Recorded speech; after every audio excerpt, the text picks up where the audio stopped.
ఈ పెళ్లి జరగకపోతే నేను ఏం జరుగుతుందో చెప్పక్కర్లేదు. వాణి నిన్ను పెళ్లి చేసుకోను. ఎందుకని? అరే నాకు ఇష్టం లేదు. పిచ్చిగా మాట్లాడుకో. ఏంటి గొడవ? చూడండి ఇది.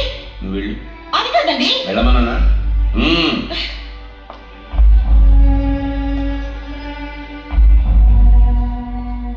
అను ఇలా కూర్చో. నీకు ఇష్టం లేకుండా ఏ పని నేను చేయను, సరేనా?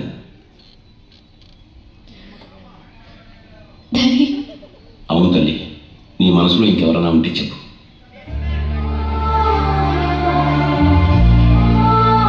చెప్పమ్మా.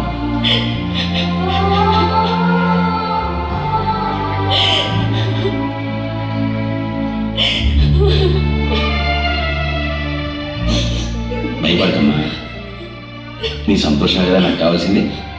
ఎవరతను? చంటి అని చిన్నప్పుడు అరకులు నాతో చదువుకున్నాడు. ఏది? మన ఇంటి పక్కన పూరి గుడిసెలో ఉండేవాడు అతనా? ఇప్పుడు ఎక్కడ ఉంటున్నాడు? ఈ ఊళ్ళోనే ఉన్నాడు. ఇంకే అతన్నే చేసుకుంటావు కానీ